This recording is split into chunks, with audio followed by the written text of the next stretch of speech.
like so much more is happening on a deeper level when we're moving our bodies in very conscious ways. Yes. We're pairing that movement, which we do in yoga, with the breath. It's like when you're thinking about what you're doing with your body and or you're thinking about your breath, what's happening is your mind is now focused on those things and not the 60,000 thoughts, it's said, that we have every day. Hey guys, this is your girl Akia, and this is Rooted with Red. And I am so happy that you joined us today. I am sitting here with Alyssa Rogers of Go Yoga. She is Miss Go Yoga. And I am so happy to have you, Alyssa. Thank you. I'm happy to Yeah. be here. I mean, there's just I've been always wanting to connect with you and have conversations with you about just I mean, I don't know, we've just have this it's unspoken. Yeah, I feel like I've admired you from afar because I Same. don't see you very often. I know, same. We've seen each other Same. more lately, which I've I know. loved. Well, but- because I live up here now and you teach Yes. at this studio in Yes. Powell. Yes. And so, like, it's so wild because every time I find myself in your class, I gotta have more Alyssa in my life. No, I don't listen. know if everybody would say that, but Yeah. thank you for that. Well, yeah, I mean, you destroyed me yesterday. But also, I've been traveling, and that was like my first, Yeah. I chose yoga, warm yoga with weights. Right. Right. So The hardest The class. hardest class, right? But I love all of the instructors here that I've ever had the privilege of, sitting in and taking a class. But for me, you and Mandy speak to me. And it's interesting because Mandeep and I share a Gemini connection. You and I are manifesting generators. Yep. And so we have that connection. And it's human design for people who don't know what that is, right? But I would encourage you, go look it up if you don't know. But right as we were preparing to record, I stopped myself because I wanted to hold on to what I was going to say to kind of get into this interview with you. So as I said, Miss Go Yoga, like you have multiple locations. And we're going to jump into that at some point. But I wrote this book, right? This newest book, Divorcing Religion, Finding God. And we're talking about all of this. And I was talking about my experience with church and how I walked away from the church 10 years ago, didn't walk away from God. And so now that people are like, okay, she seems warmer to the idea, like of the whole thing. Do you go to church, Akia? And so I told them, I said, well, no, not in the sense that you're referring to, but yoga is my church. And so in that sense, I'm in church on a good week when I'm not traveling, at least 2 times a week. But a good 3 times a week is what I would like to strive for. And I am finding that when I'm on my mat, I connect so deeply with myself, with God. And I attribute that honestly to the space that you create here at Go Yoga, to the point where no shade to any other yoga studio, but I won't practice anywhere else. It has to be a Go Yoga studio. And so I just want to talk a little bit about you and this fabulous community that you've created. But before we do that, I want to know, before Go Yoga, who was Alyssa? Oh, goodness. It's actually, I've had the studios now for 15 years. It's a good chunk of time. So it's even hard I was just telling you about mom brain and chemo brain. It's like, hard to even with those things, especially go back that far and imagine my life without this because it's been such a part of my life for so long. But man, I mean, I've done a lot of work through yoga. So I don't just have a business of yoga. I am a student of yoga and have been for 21 years. And in those 2 decades of being a student, I have done an immense amount of work on myself. So the me before Go Yoga, and specifically the me before yoga, she was a bit lost. I mean, high achieving, right? Hustling, doing so much. But I think, I know, disconnected from her true self and the things that really matter. And I mean, my childhood overall was great, but my parents definitely pushed us, and I think, created this overachiever, which has helped me in so many ways. I look at that as a gift in a lot of ways because it helped me build what I've been able to build. But there's always a tipping point and stuff like that. And I think that younger version of me really let my achievements be who I was, and in some ways out of fear of being who I truly was, fear of what people would think, which is crazy because I now know myself on such a deeper level and like the goodness that is in here. But, when you go through crap in your younger years, you build up these coping skills, these defense mechanisms, and mine were very much in place. It was very guarded, walls were thick. I remember very early on here, one of my first teachers had a nickname for me, and it was Ice Princess, because I was just kind of cold and guarded. I hadn't fully really gotten into the work that I needed to do to connect. And I mean, you talked about like what happens on your mat, like when you're really doing the yoga. Okay, so there's a misconception that yoga is the poses. That is one tool in, like, I call it the yoga toolbox. That's a tool to help us calm and quiet our mind. And yes, to take care of our physical bodies, which is very important to living a good life. But that's not actually the yoga. The yoga, if you look at the word yoga, to yoke, it means to join, to connect. The yoga is the connection. Wow. Right? Like the connection with yourself, and the connection with things beyond you. And you've found that deeper connection to God in your practice, as have I. And just a deeper connection to your community, to the whole world. And so the me before yoga, and definitely before go yoga, was disconnected. So much good going on. Like, I've always been a good girl, or tried to be. I mean, granted, I had wild years in my youth. We all do. I got the stories, and I'm just so glad our generation didn't not have social media. Yes, me too. Or even like phones that you could take pictures. That's what I was gonna say. Like no screenshots. There's no like I literally could be like, no, I don't know. It wasn't me. I don't recall. That never happened. What are you talking about? Yes, because sure. Thank goodness. I mean, I had some episodes in high school, college, for sure. But overall, I tried to be good. I tried to do good. But I was not really connected to who I truly was. And I think that caused me to kind of stumble along for a while. And I don't think that's uncommon for younger versions of ourselves, right? Absolutely. I think part of life is really like that process of learning and connecting to who you truly are. I think that's kind of like the magic of the unfolding of life, if you allow yourself to be on that journey, which, as you know, is not easy. It is not, and it's ongoing, as we were talking before we started the interview here. And I'm just like, I'm sitting with what you just said about there's a misconception that yoga is just the poses. Yoga is just like the movement, which is like, my next question for you was there a moment that made you realize that movement is more than just exercise? Like, it's not just the pose. You're saying that it's like a connection.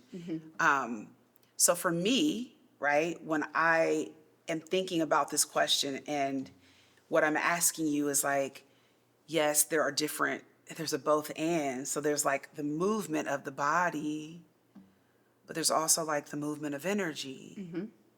And if there's movement, there's no stagnation. And so was there a moment in your life when you were studying yoga that you found that movement was connected to more than just exercise. I mean, myself, like many people, start yoga for the exercise. I mean, Yeah. I started it right after my first child. I'd gained like 40 pounds. I ate like Cold Stone ice cream every day. Of course you did. Yeah, I had a big old 10-pound baby. And, Wow. you know, like after that, I still have this extra weight on. And you know how it is after you have kids, you just don't feel great about your body usually. Of course, it's different. You know, and then you're in all the postpartum hormones and everything. And my best friend was regularly doing yoga, and I think she saw me and she was like, you need to do something. Yeah. Like, come to yoga with me. And she, you know, had to ask a few times before I Yeah, before you actually did it. went and did it. But I was kind of in that place of desperation, like, I need to lose this weight. I want to feel better about myself. So, I mean, I did start mainly for the physical, as most people do. And I think that's totally, that's a great way to start. That's a great place to start in. And so, like, mentally, it was just physical for me. But there was like shifts happening and I didn't know what it was. Like I couldn't put my finger on it. Yeah. But I just started to feel better in like all the ways. Like my energy levels, my happiness. Yeah. You know, like all these things just started to kind of click. And I probably at the time didn't even attribute it to yoga because I thought yoga were just the poses. It's just my form of exercise. Exercise, right. Yeah. And now I know, like what you just said, like so much more is happening on a deeper level when we're moving our bodies in very conscious ways. Yes. We're pairing that movement, which we do in yoga, with the breath. Yes. So the breath is moving energy as well. And both of these things, like when you're thinking about what you're doing with your body and or you're thinking about your breath, what's happening is your mind is now focused on those things and not the 60,000 thoughts it's said that we have every day, most of which are just copied and pasted day to day. We're in these loops of thought. Correct. And the studies show like 80% of them are negative. Yep. So we're just rolling in negative thought loops. And so we kind of put that on pause for an hour when we're on our yoga mat. Yeah. We shut that down for a little bit. You know, we focus on what's happening in the present moment, how we're moving our body, how we're breathing. And then ultimately, what that does is it like washes the mind with some calm. And yeah, that busy brain will turn back on later. Absolutely. But you're kind of breaking those negative thought loop patterns for a moment. And that's where it like comes up into your mental health and having those mental health benefits. And I'm going to be honest, it took me a long time to understand all of this because it's not often talked about. Correct. And our culture is so fixated on the exterior, like how the body looks from the outside, that a lot of yoga is also centered around that, like look good or be flexible, which is really just like a mark of like how your body can move. And not a lot of people are talking about this kind of deeper layer of stuff that's happening. I think more and more people are nowadays, which is wonderful. Right. Because I think the more people become aware of the many benefits of yoga, the more hopefully people can start to receive these. Yeah. But as far as like the moment in time, I think it was if I kind of had a year. I was probably about 5 years into the business. So this would have been maybe probably maybe 3 years into the business. So about 12 years ago, I would say, where I just intersected with some really amazing teachers that did some of my teacher trainings. And then a teacher named Brian Kest. And I've I, heard like his name. all these people in 1 year came onto my path. And I think they really opened my eyes to what this really is at its core. And that was a game changer. You know, it's like, and then once you see it, you can't unsee it. Oh. Right? Oh, honey, yes. And then, I mean, it just reignited my love for yoga and my desire to spread this to so many more people when I really understood what it is that this does. Yeah. Yeah. You know, staying there for a second, I'm reflecting back to my first yoga class with Chelsea. in New Albany. Yeah. And I I can't describe for people like the euphoria that I felt after my first hot power class. It's I don't know. It was something like I felt like I was out of my body in a good way though. Yeah. And so was being consistent there, and then COVID happened, and then we were all shut down, right? And so then it took me a while to kind of get back to it. But every class that I've been to, and this is, you said something, you said that there's this thing where people are looking at the outside of the body, like the image, like the physique. And I've struggled with body dysmorphia and disordered eating and was diagnosed, So for me, exercise was abused and was never really a safe space for me. And I will tell you that your community, I'm not trying to get all mushy here, but your community that you've created with Go Yoga actually helped me restore my body image and not so worried about fixing something, changing something, but it also connects back to this theme in yoga of acceptance. Just accepting, like, this is the way it is, this is the way my body is, and I'm gonna roll with it, and I just wanna be strong. And I wanna be present. And so every class that I've taken, I just remember, like, there are certain poses that we do in class, like the Warrior Two, and where the goddess squat, and where I just feel so empowered and embodied and strong. And so many downloads that I get when I'm in those positions or poses. And I'm just like, wow, like you truly are the embodiment of what you're saying and what you've created here, because it is the exact way that I feel when I come into any class here. You definitely have like taken that and like made sure that your community wholeheartedly believes in it.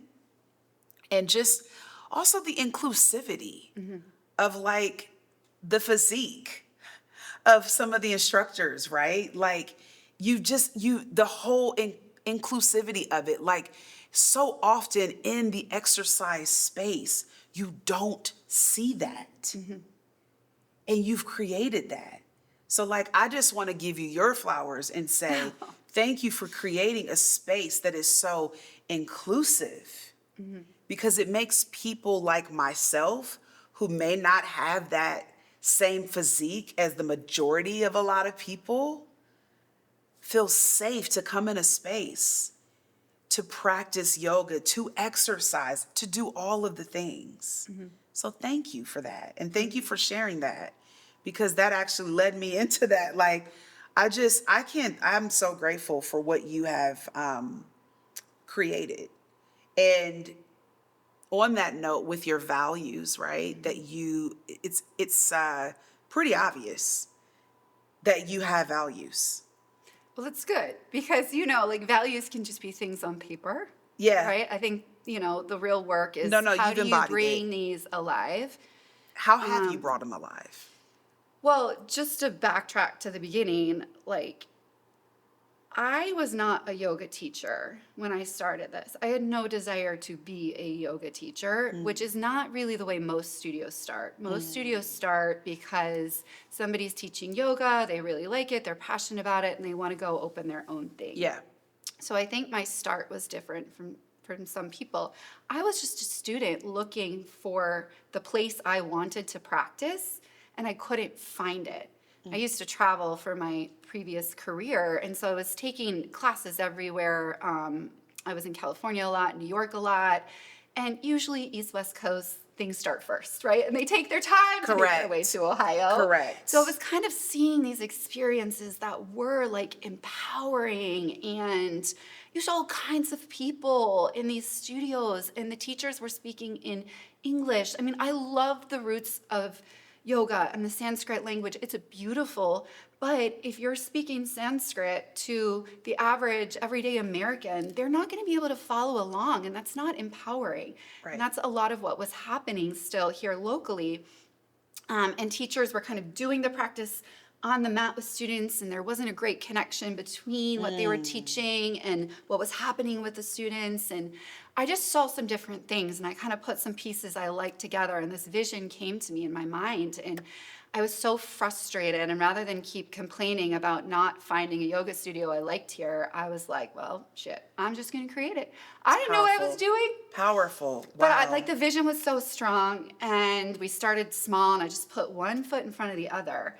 But to your point about values, I was very clear from the onset what I wanted, and that was this place that was empowering, accessible. I don't think that you should have to have any experience. I don't think you should have to be a certain weight, a certain age to be able to receive the benefits of yoga. Like, this practice is something, like, not every exercise is truly available to pretty much everyone. Yeah. This is one of the ones that is. So why don't we truly make it available to everyone? Yeah. You know, and part of it was, price, affordability at the time. It was very expensive here at that time. You're right. We've driven the prices down quite a bit, but it was like exclusive. It was like you were an exclusive club if you did yoga, and it was very cliquish. And I was walking into studios, it's like nobody took a moment to get to know me, to get to know my name. It didn't feel like community, and I wanted that community feel where, like, everybody, whether you're new or you've been there 1,000 times, like, you are welcomed, embraced. Like, this is my house. I'm going to show you around. I'm going to make sure you know the house rules so you feel comfortable and you're not like, what do I do? Yeah. And that's just how I wanted everybody to feel. And then I wanted the instruction to be empowering. I wanted the instructors engaged. I wanted them speaking using, like, everyday words that everybody understands. So anybody can easily follow along. It's not like you have to know yoga to figure it out, right? Like, we will all figure it out together. Yeah. So, like, that was clear. I didn't know how it was going to happen. I was not a yoga teacher. I quickly found out that if I want to train people to teach the way my vision was, I had to quickly get trained myself and then train people. So I expedited all of that. Like, I fast-tracked it, quickly started teaching, and then started training teachers, because that was how I knew that was how I was going to grow it, is I needed to train people basically in my method or my vision. Yeah. And that's really, I think, critical to how the values have stayed alive, is most of our teachers come through our training, they're first a student. So they feel it and they appreciate it. Yes. And then they want to share it. So they Yes. come through our training, and then, they're trained on how do you share it in this way.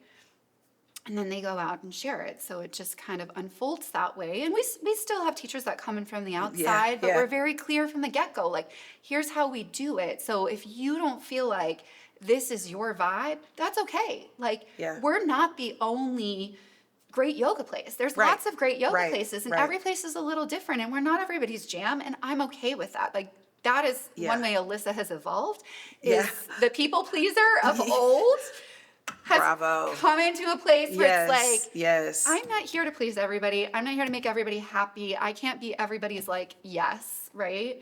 And it's okay. Like, if you find other great ways to move your body, other great studios that you love, that's awesome. Great. Whatever your pathway is to your health, your happiness, I'm happy for that. I'm also happy that we can be a place that's a part of a lot of people's journeys. So entrepreneurship is not for the weak. No. Especially when you have a thing called COVID. Yeah, exactly. It is not for the weak. And obviously, when you become an entrepreneur, right, you're solving a problem. You're solving a pain point. You just identified what yours was. Say you were going to these studios and it was too exclusive for you. And you wanted it to feel more like a community. So that was the pain point. And you're like, okay, I can't be the only one feeling this. Yep. Right? So that was what you were, that was the problem, if you will, that you wanted to solve. That was the mark that you wanted to make in the yoga space or the wellness space.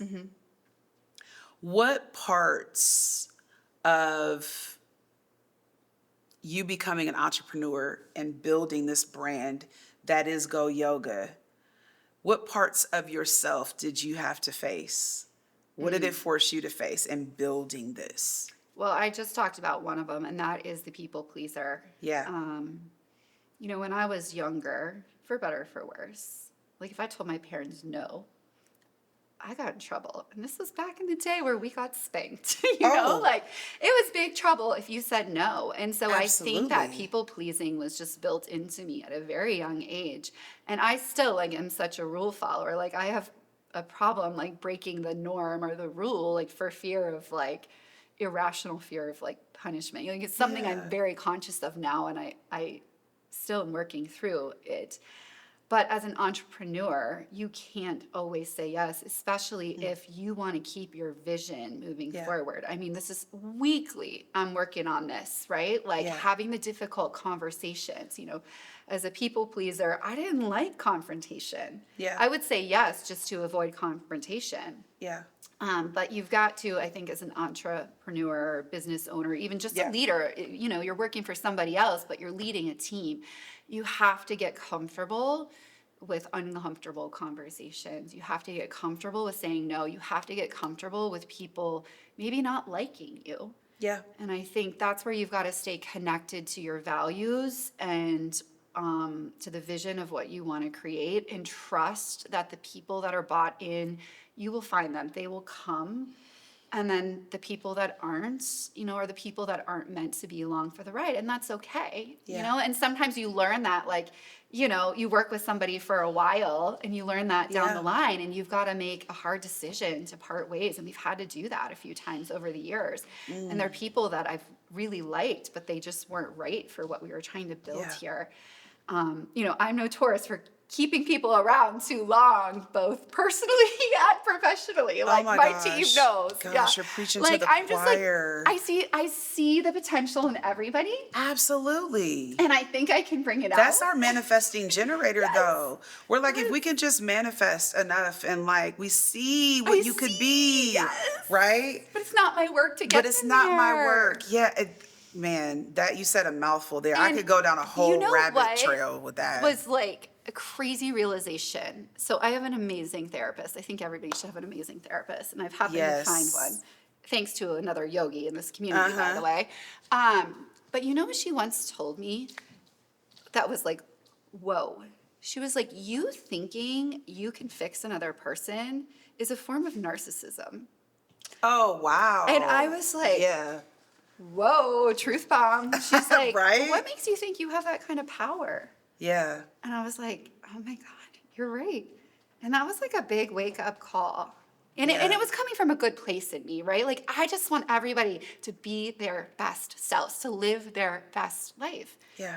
But Same. it's not my work to get them to do that. That's their personal journey, right? And Yeah. as we know on the journey, the work is the best part. Like, It the is. work is where the magic is. Yeah. Yeah. That's like where you gain that confidence and love and faith and trust in yourself, and that higher power that you might subscribe to. Yeah. Like when you're thick in the work, Yeah. when you overcome, Yes. and when we like interrupt that for people, right? Like we're kind of robbing them of the experience that they're meant to have. That is so good and so powerful, and actually on time for me. I needed to hear that, so thank you so much. You I'm yet just again, reminding myself of wait, it. you yet again have just enlightened me today. So thank you so much. What if any misconceptions do you think people have about entrepreneurs? Well, I mean, I think this one is talked about, but this notion of freedom, like if you become, your own boss, you are going to be so free. And there is truth to that in the fact that I can sometimes create my own schedule. To a decent degree, I get to create my own schedule. To a decent degree, I get to create kind of the rules Yeah. of my business. So yes, there's some of that. but it is not all freedom all the time. You know, like when this whole thing, and the bigger the organization gets, I think the less free you actually feel because there's a lot more weight resting on your shoulders, Yeah. right? Like if this thing doesn't work, you know, I'm letting a lot of people down. And it's okay. Like for the first time in 15 years, we closed a studio. And I am not a quitter. That was a lot of work too, for me Wow. personally, because I am not a I had quitter. no idea. Yeah, we closed the studio. First time we've ever had to do it. We probably should have done it earlier, but the fighter in me was like, Of we can course, make we this can work. make this work. I don't give up. Right. But then you come to a point where you're like, yeah, but like, what am I sacrificing to keep this afloat? And how is that pulling energy away from other places that could really benefit from, you know, it was like trying to put a square peg in a round hole just over and over. It wasn't working. We couldn't get it, that particular location to work. Yeah. I mean, there's a lot of beautiful things about it. I mean, we were open for 8 years. Yeah, yeah. Lots of greatness created there, but it was just time. But even that was hard. You know, I felt like I was letting people down. Yeah. So this notion of freedom, yes, it's somewhat there, but it is not like you just get to work whenever you want.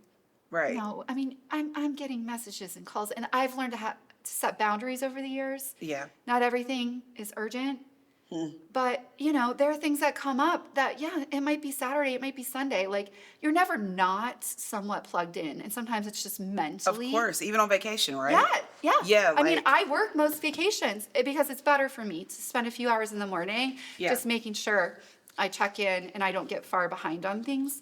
I had my first vacation actually recently because I was on a cruise in the Mediterranean and I wasn't going to pay the crazy amount for the Wi-Fi. I refused. Yeah, yeah, I'm like, yeah, yeah. this is my chance to be fully unplugged, and it was wonderful. It took 15 years to be in a place where I felt like I could really unplug. My team did wonderfully. We even had some emergencies while I was gone, and they all handled it because they're amazing. But yeah, I finally unplugged. So there is like that mental kind of burden that's always Yeah. with you when you have your own business. Yeah.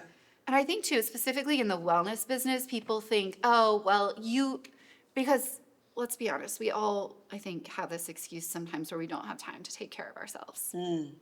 Right? It's something we all battle. Life is busy, things are hectic, things get in the way, and we prioritize ourselves sometimes last. And people think because I'm in this business, oh, well, it's easy for you. Yeah. And I'm like, no, it's not. It's no easier for me than it is you because this is my work. And just like a lot of people, like, you know, when you've worked a long day, like you want to leave work. You want to go home or you want to go to your yoga studio, which isn't your work. Well, this is my work. So Right. it's hard to stay here Right. sometimes. Yeah. And take class. And plus, when I'm taking class here, sometimes I'm looking up the ceiling fans. I'm like, there's 3 inches of dust on that ceiling fan. There's hairballs on the floor. You know, like Right, I of can't shut course. my work brain off. Yes. I mean, not to mention, I'm a single mom with 4 kids. God bless you. I have a 4-year-old all the way up to a 21-year-old, so all stages of life. God Like I bless have all you. the same challenges everybody else has when it comes to like things getting in the way of taking care of myself. So I have to make that same diligent effort to put myself at the top of my list. And it's not always easy, and sometimes I fail at it.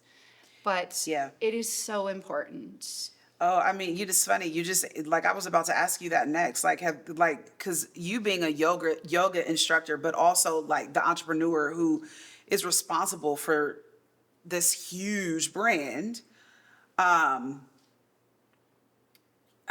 The question really was like, you know, have you ever had to help other people navigate their own healing while you're working through your own challenges? But you Oh, just hell answered yes. that like, Hell yes. Yeah, I mean, I've had this for 15 years. In those 15 years, let's see, I got divorced, and my husband and I co-owned the business, so it was a really rough divorce. I'll spare everybody the details, but it was very, very rough. Yeah, It yeah. was a rough time. We're very friendly now, and everything's great, thankfully. well, that's good. Yes, we are great co-parents. We had a pandemic. we were a 100% brick and mortar business. We had no online presence, right? So for other businesses in that situation, it was a rough time. Like we didn't know if we were going to make it. I mean, we had to take out a lot in loans to make it through that we're still very much paying back. Like that was incredibly stressful because at that point, my business partner and I, like we had burned the bridge on other jobs. Like this was all we were doing. And Yeah. I was a single mom at that time because I was post-divorce, fully relying on this to support my family. So that was very difficult, and we still have things from that I can't even imagine. we work through, the debt payments and being able to pay those. And then, so that was 2020, of course. 2022, January of 2022, well, backtrack. December of 2021, I find out I'm pregnant. A surprise vasectomy baby, a great blessing, but came from out of nowhere. My youngest at the time was 10 years old. I thought I was like well Done. out of diapers and Yeah, bottles. yeah. And my kids were pretty For independent. sure. I was starting to live the My good gosh. life. Yeah. Yeah, so that was a huge surprise. And then a month later, I found out I had stage 3 breast cancer. So that was just wild, right?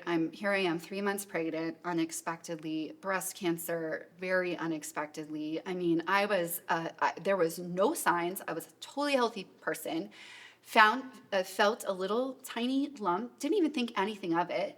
So I kind of delayed getting this thing checked out until I went to my OB, my first OB appointment. So I call my now 4-year-old my angel baby because he got me into the doctor, and there I was like, Wow. hey, feel this? And the doctor was like, doesn't feel like anything, but let's get it checked out. Lo and behold, it had already spread to my lymph nodes. So had I not gotten pregnant, it's all the what ifs. But anyway, had to do chemo while pregnant. Thankfully. That had to be scary for you. It was so scary.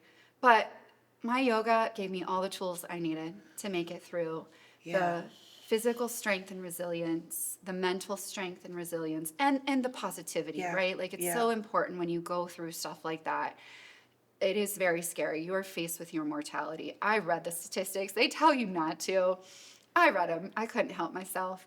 Like you very much know, like, kind of what you're faced with. But to keep a level of optimism through that, a belief in yourself that you're strong enough to make it through this, that you're capable enough, that your body's strong enough.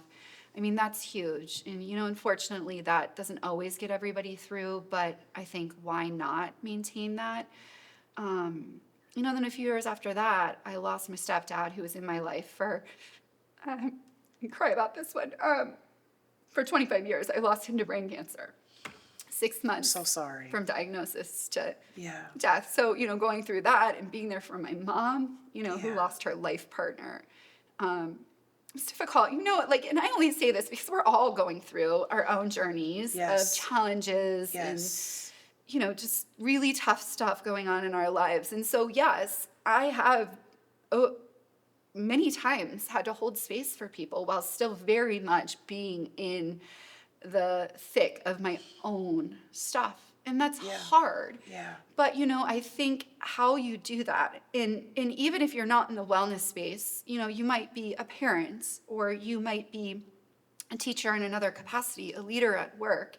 We all are in some way, shape, or form having to hold space for others while sometimes going through our own stuff. Yes. And this is why it is so important that you have a means for taking care of yourself. Whether it's good times or bad, that routine needs to stay constant because you never know Absolutely. when the shoe's going to drop. That's right. You never know when you're going to get the diagnosis or someone you love is going to get the diagnosis. Yeah. Or when life's going to throw you this crazy curveball. Yeah. Maybe it's a job loss or, a relationship that falls apart. Like we You don't don't know. So it's so important to find the ways to keep ourselves strong, mentally, physically, emotionally, and steady. Just finding this steadiness where you're okay on your own 2 feet. Like you have all you need to meet whatever life brings you. That's right. That's right. I think for me, to your point, like I resonate and relate with you so much on that because I'm very public facing with all of my struggles Yeah. and my entire journey, and still having to show up and help my community, but I'm also like dealing with my own very personal private journey of healing from all the things Yep. as well. And so I know what that's like to, still have to show up and still have to be present. And not to mention, you know, being this inspiration, and I'm not using that word, other people use that word, right? To other people in this community that I've built, all based to solve a problem that I saw in the world, which was not enough open communication and spaces to be able to share and to be authentic. And that's what caused me to create what I've created and what I've built.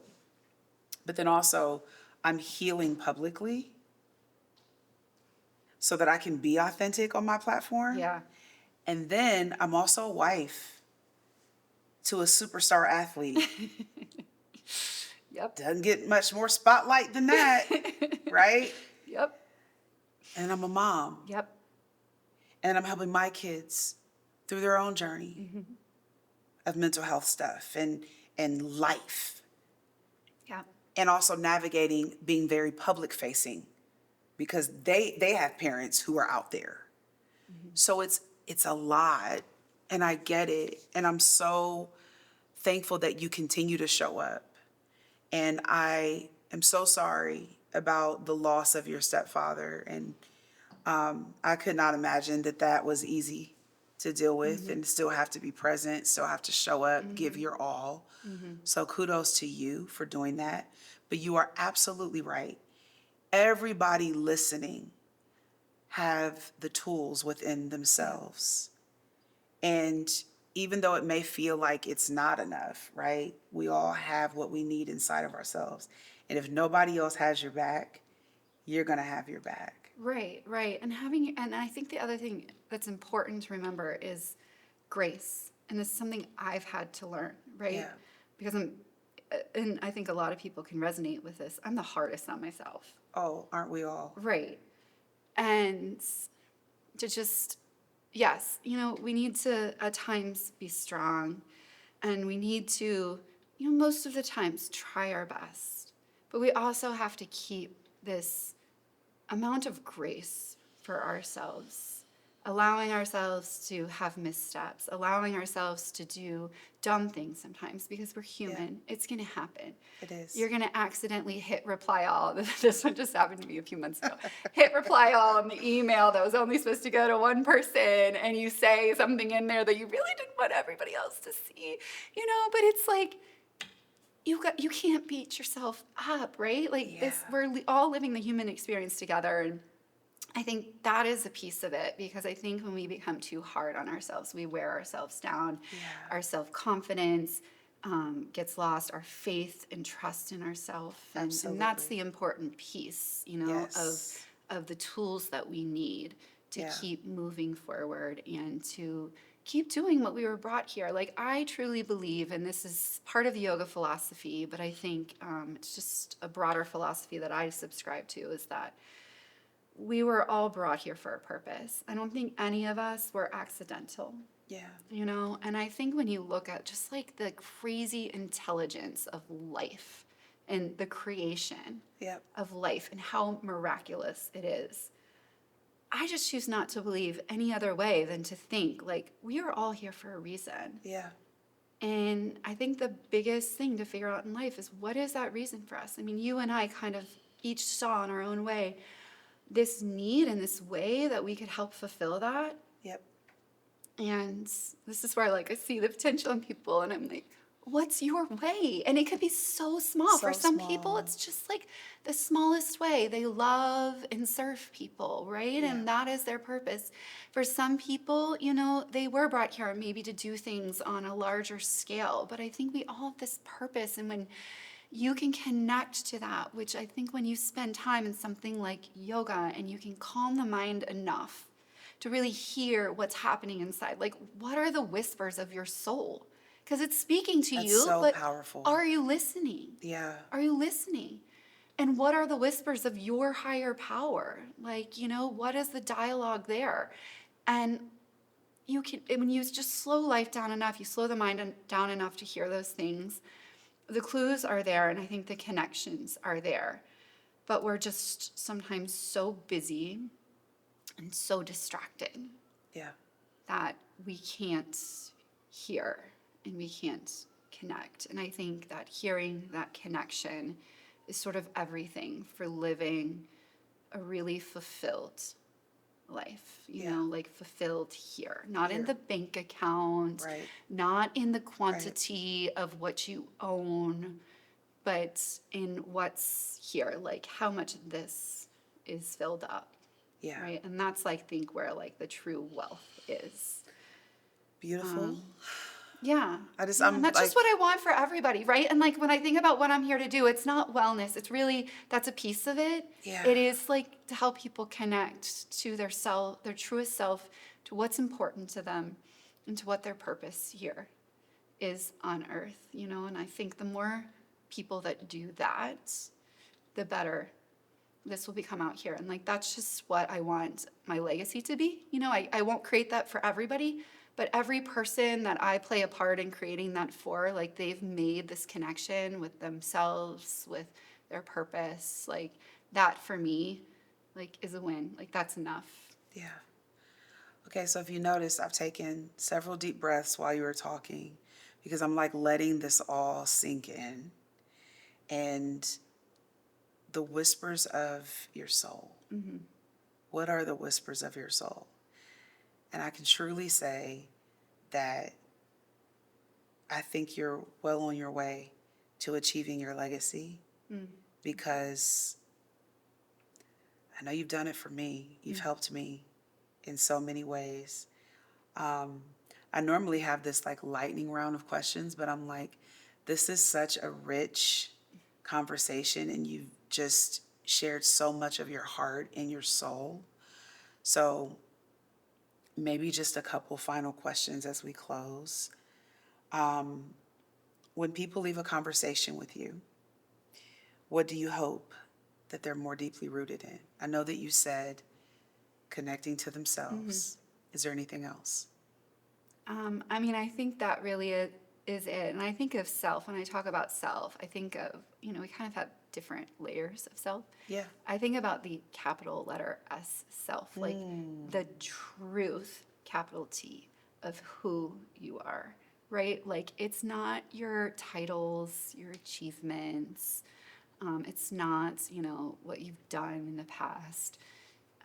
It's like who you really are, like that divine being that I think we're all created to be, that we lose connection with. Like when you look at a baby who still is connected to their divine nature because they haven't yet been programmed by the world, like you see that in them. You see that purity. And as we grow up and we get more out in the world, we start to lose pieces of that. And I think the second half of life is really about finding that again, finding that purity, right? And undoing a lot of what has happened to us in the first half of life. Correct. Right? Yes, Which takes I the agree. whole second half of life if you're blessed enough to live long enough. Like the healing journey is not an endpoint. It's a lifelong journey. So like, when people leave a conversation with me or a class with me, or I just want them to feel the slightest bit more connected to who they really are. And that includes the difficult conversations. When I have difficult conversations with people, it is always my aim to help them see a greater sense of truth. Yeah. And sometimes the truth is, this isn't the place for you. And that's not bad. or good necessarily. You know, it's like, Yeah. I want to free you up to go find where you are meant to be, Yeah. you know, like, and just helping them kind of see that more clearly. I mean, what you're saying is so genuine, authentic, but it's also so it's so powerful. I can't even think of another human word other than just so powerful, because so many people like to hold on to things, and they don't realize that the tighter that they grip, the more that that thing that they're holding on to slips out of their hand. And so what I hear you saying is that there can sometimes be purpose and authenticity in letting go, Oh, absolutely. letting people go, explore, find what they need to find for them. And you're not afraid or so concerned with nickels and noses as an entrepreneur and an owner of all these studios that if this isn't the place for you, you're like, go be free. Yeah. Yeah. Go find the one that is for you, right? Like, Yeah. all of our journeys are different. It doesn't look one way. Yeah. Yoga doesn't look one way. People's life path does not look one way. And it's not right or wrong. It's up to us to figure out what that path is for us, right? But, you know, again, back to the programming. Like, we're kind of programmed like it's got to look a certain way to be good or right or successful, whatever it is. And, like, at some point, you got to just say, like, that's bullshit. Yeah. That's bullshit. You know, like, Wow. it's not one way. Success doesn't look one way. And I love the fact that, you know, I think I just had a child graduate from high school this past year. And Congrats. thank you.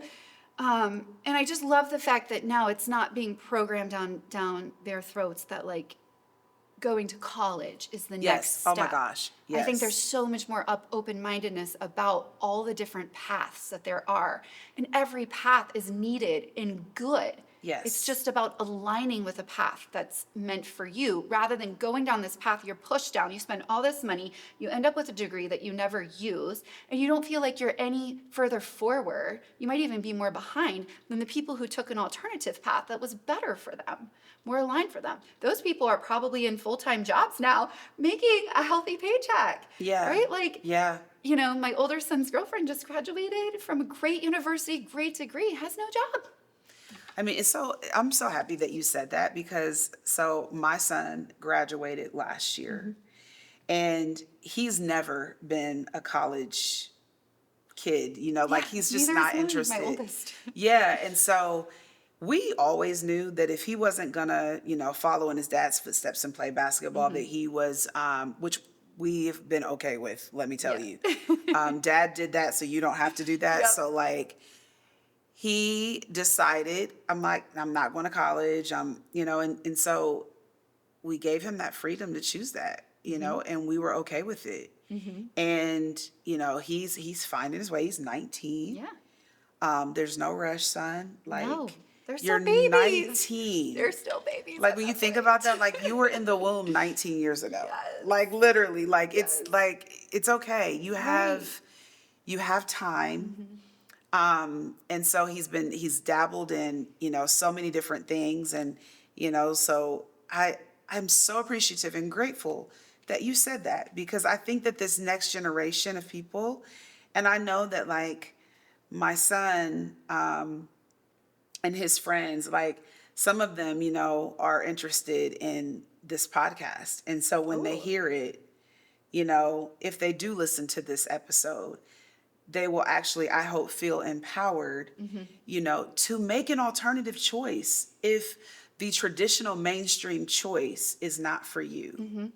And, I think that is something that can be used all across the board. Absolutely. Like, Yep. you don't have to make the traditional choice. It doesn't have to be mainstream. Right. Shit, it doesn't even have to be accepted. No. No, and what is mainstream, right? That's somebody's Like opinion. and made up, right? Right. And what's it could mainstream change. in one particular maybe part of the country, it might be different in another, right? Like, so, I mean, I feel like all these constructs we build up. Like, yes, it's nice to have some sort of guidance and structure. I don't want to take away from the importance of that. It's nice to have kind of some guardrails in life and whatnot. But like, I think we put too much emphasis on certain constructs. And I know, like, your book, this is part of that in the religious sense, right? And just Yeah. giving people the freedom of choice and knowing that it doesn't have to be your choice, right? Like, you might choose differently, Right. but that doesn't make you better Right. than somebody who makes a choice that they Right. feel is right for them. And that goes for everything, Yeah. career, religion, sexuality, All of it. all of it, right? All of it. Yeah. And I think that's the beautiful thing about the country we live in that we sometimes forget is like this was founded on freedom of choice. Like, and Yeah. let's continue to celebrate that. Yeah. And celebrate the differences because that's part of what makes the world special. Like, it would be really freaking boring So if we all boring. did the same All thing, did the if we same all thing. made the same Yeah. choices, right? Well, I think about when you say boring, I think about Stepford Wives. Yes. Like that whole, I think about that, and that is just like not the ideal world No. for me, right? No. Well, the final thing that I want to close out on is that if somebody was listening, which there will be people that listen to this and watch this, what would be the final thought that you would want them to take away?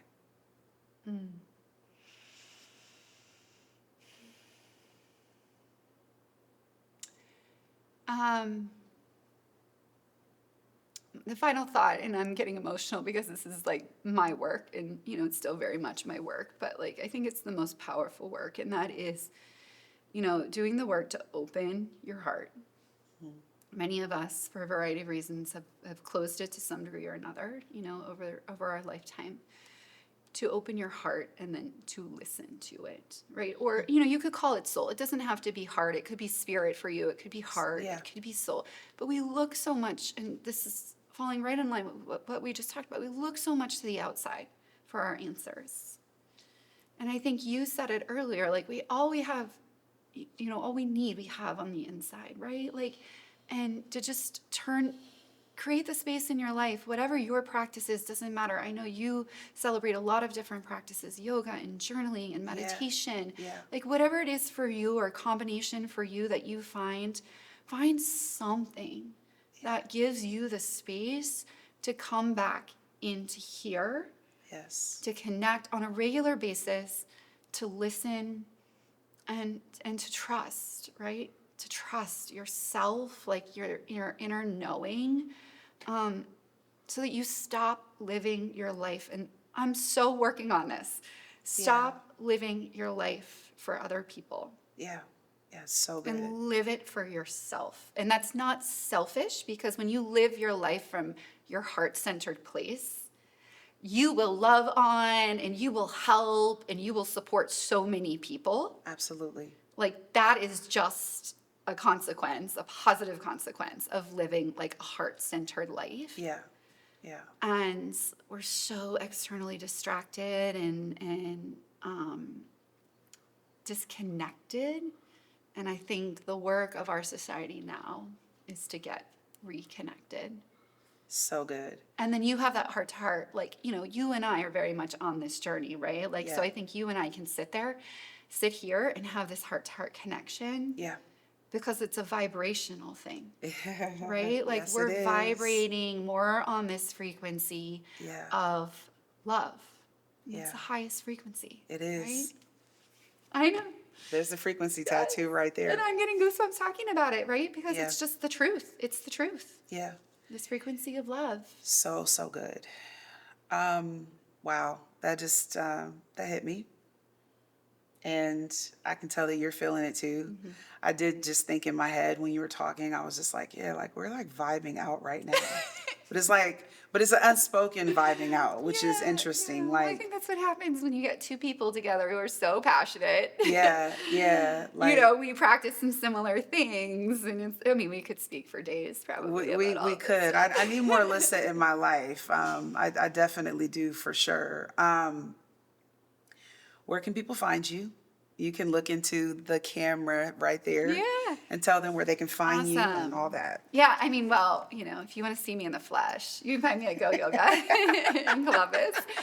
But if you're not in Columbus or yoga isn't your thing, which is totally cool, by the way, I'm on Instagram, Alyssa and Rogers. Go Yoga is also on Instagram. So those are great pages to follow, even if you're not local, because we share a lot of just interesting content. We have online libraries of videos. We're on YouTube, Go Yoga USA on YouTube, if you want to do some yoga, meditation at home. Yeah, so that's where I am in the social worlds. Love that. Yeah. Okay, folks, you heard it here. This is Akia Red with Rooted with Red, where we are rooted, honest, and always becoming. Like, share, subscribe, follow. We are on Apple, Spotify, YouTube, and I am on Instagram at Akia Red. Also have a Substack. You can find me there. Alyssa, it was a pleasure. Thank you so much for sharing space with me, my audience today, and for letting me have the bigger studio here. I feel so special. We got the big room. Yeah, exactly. All right, guys, take care. We'll talk to you next time.